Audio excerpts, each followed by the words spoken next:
Kitco Mining's special coverage of Gold Forum Americas is brought to you by Metalla Royalty.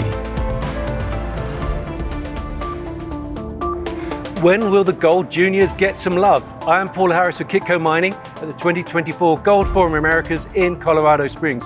Joining me today to answer this question is Willem Middelkoop, founder and CEO of the Commodity Discovery Fund. Willem, welcome back to Kitco. Good to be back, Paul. Good to have you back. Now, especially as gold has touched $2,600 per ounce, we're waiting to see what it's going to do today. Are you surprised at how quickly the gold price has moved up? Actually, not that much. I look back at the last interview I did with Kitco. That was during PDAC in Toronto. It was February this year. And I said that it looks explosive. Gold could be on the verge of a breakout. This could be a violent move. It could move in a violent way, actually, I said. And people will be shocked in 1 to 2 years. Well, we're there now. Gold was trading then around 2,000. We're at 2,600. I think we could see 3,000 before the end of the year. So this is an important move. And I think it's the start of a whole new bull trend, bull market. Well, the gold price is certainly starting to be reflected in the gold stocks, the major gold stocks. Some stocks are up to 100% year to date. But I guess the critical question for many delegates here is, are the broader gold stocks, the intermediates, the juniors, are they on the verge of a breakout? This morning, I was awake at 5 a.m. and I started to write a piece for our investors. And I explained to them, it always starts the bull market with a breakout for gold in dollars. And then you see the senior producers moving, you see the royalty companies moving, then you'll see the intermediate producers moving, and then the juniors will follow. And what we've seen so far is some strong moves by the larger companies and some strong moves by exploration companies with great assets. So actually the bull market is starting, but on average, the exploration side of the business is still flat for the year. Well, last week, gold touched $2,600 per ounce. That's a historic high. It's not yet an inflation-adjusted high, but we're not too far off that. And hitting that high sent a seismic wave through the sector. You saw it reflected in the senior gold companies, the intermediates, some of the juniors, and pretty much all the silvers. They all responded 5 or 10% on the day. We're at the Gold Forum Americas. You were at the Precious Metals Summit last week. What's the vibe, what's the feeling you're getting from these events? I think the mood is getting much better compared to, let's say, PDAC 6-7 months ago. And it is quite understandable, because if you look at the margins of the producers, they're really starting to move higher now. On average, the margins for a producer is $850 per ounce now. And every dollar the gold price moves up, the margin increases, because the cost of energy, the cost of oil is coming down as well. So the producers really benefit. And I think if general investors will see the Q3 and Q4 numbers coming out in a few months, they will see that this sector is really undervalued still. It's been noticeable in the meetings we've had and the interviews we've recorded for Kitco Mining. There's a sense of relief almost among some of the gold executives, and even 1 or 2 smiles now. Yeah, but you know, the mood in the industry was so bad. We had over 40 meetings with companies we invest in, and you notice that many of these management teams are much more relaxed now. They see there's a road available to financing again. Especially many of the junior exploration companies, they were almost, they were close to, closing shop. So the mood is clearly changing. And it should be, because if you look at the fundamental reasons for this bull market, you have the debasement of currencies ongoing.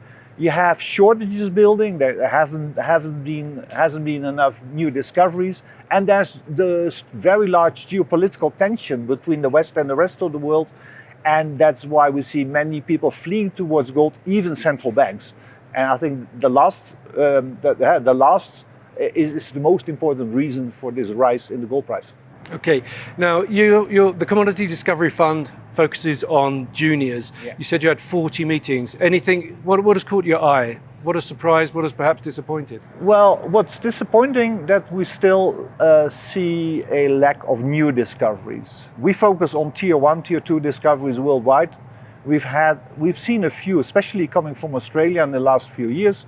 We had Hemi deposit discovery by De Grey, Greatland Gold discovery, the Havion project, but we lack serious new discoveries. So I see too much of a rehash of old projects being renamed, being owned by a new company. And of course, the M&A, the wave of M&A is something which is quite new and understandable, because the management teams of the producing companies, they understand the cycles quite well. And they know if they will wait in doing some acquisitions, they will have to pay more. So there's a very strong competitive tension out there to buy other companies and to grow, not through discoveries, but by acquiring competitors or peers. One of the things I picked up on is that although the gold price and the silver price is relatively high, there's still not a great deal of capital available for the smaller companies, the exploration companies. And given that there's several hundred, if not thousands, of exploration companies, what's your view as a fund manager on whether smaller companies, consolidation? There needs to be fewer mouths to feed. Oh, yeah. Capital needs to go to fewer management teams and in greater quantities. Well, there's a lot of capital available for good companies and good projects. I mentioned Greatland Gold. They just took over the Telfram mine from Newmont. They did a financing in 24 hours of over 300 million. So this is a junior company, almost a developer, doing a 300 million financing. So there's enough money available for good projects. But I agree, there are too many exploration companies which don't have great assets, and those will keep suffering for quite some time. And there might be relief when we see a full-blown bull market or even a hype within resource stocks, but that's, I think, a few years out. Now, you mentioned M&A, so let's dig into that, Willem. We've seen some choice M&A recently, but not that much really. Newmont's market capitalization is now almost twice that of Barrick Gold. So a question a lot of people are asking, does Barrick need to do a big deal, a transformational deal to catch up? Barrick seems to be stuck. I was invited for a dinner meeting with Mark Bristow. It was a group dinner meeting this week here in Colorado Springs. And he always points out that he's not willing to pay too much for the projects he would like to own. And he's very picky in the projects he would like to own. And when you're in a bull market and looking for bargains, you won't find any.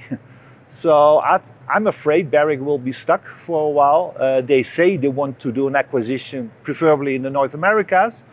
They are involved in some new discoveries, like with Hercules Metals, but that will take time. And of course, there's quite a bit of risk involved in their huge project they need to start up now in Pakistan. Okay, there's been, the past couple of years, we've seen quite a bit of mine building in Canada, and as a result of that, we got some new single asset producers, either existing or very soon to exist.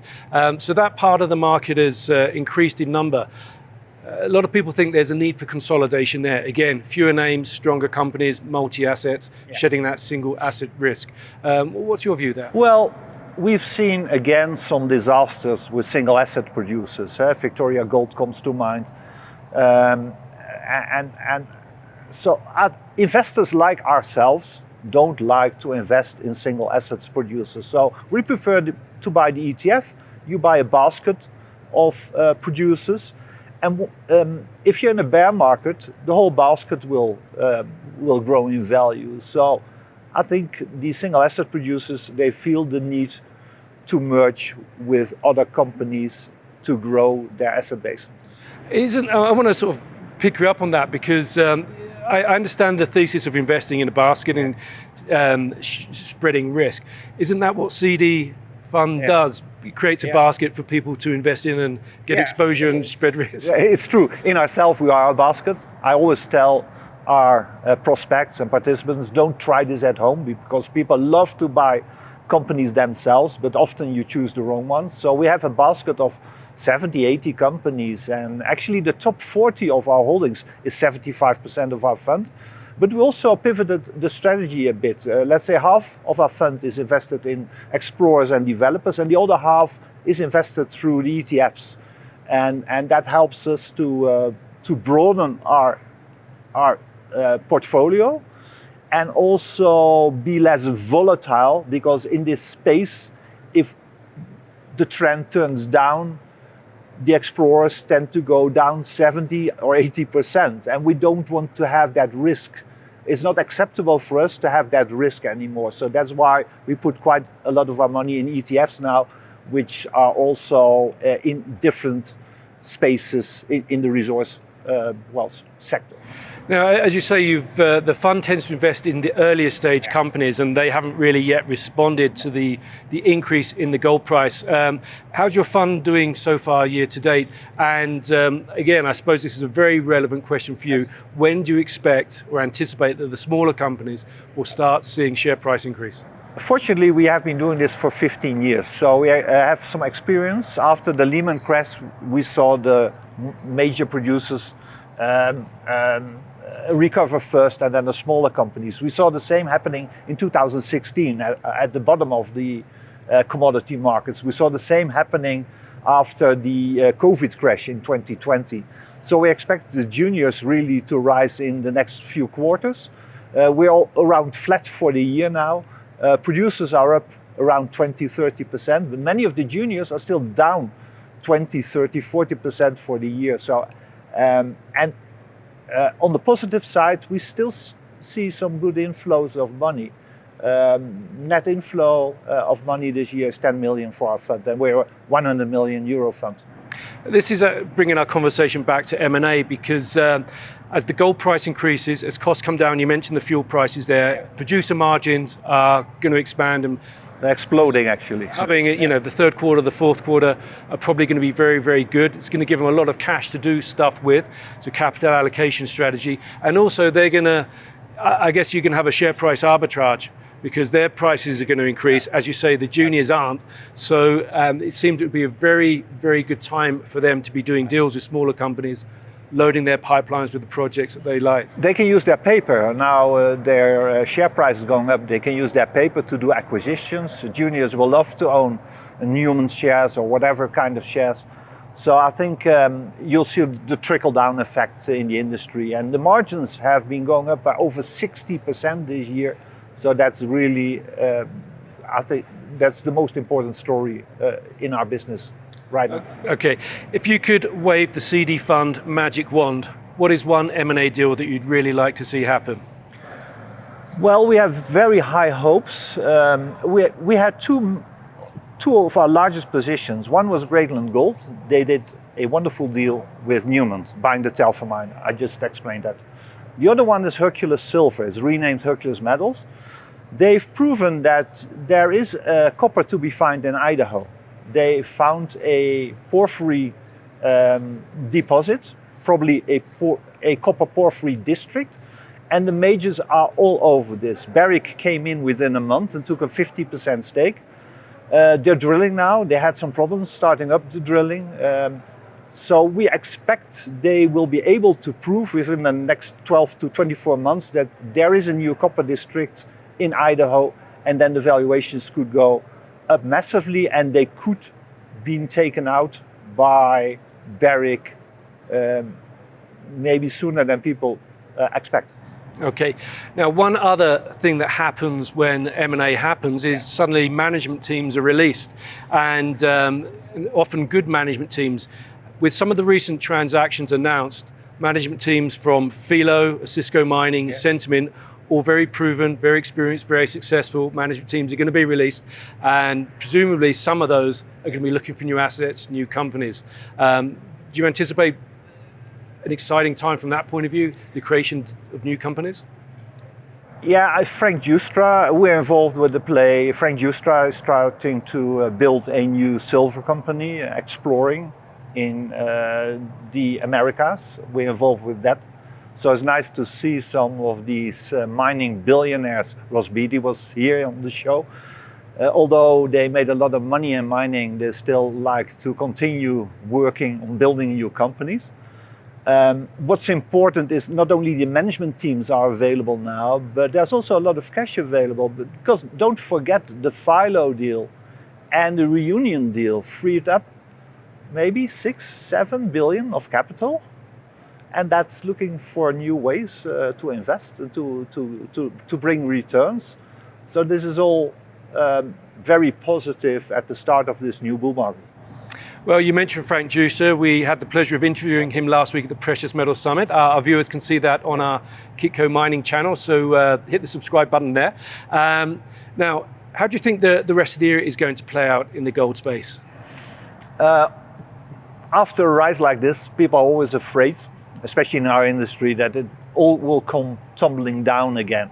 And of course, there's some broader market risk with the broader markets, Nasdaq, Standard & Poor's, Dow Jones seem to be topping. Of course, we have elections ongoing, we have the large geopolitical tensions. So we, in our fund, are getting a bit more defensive because there are some tail risks.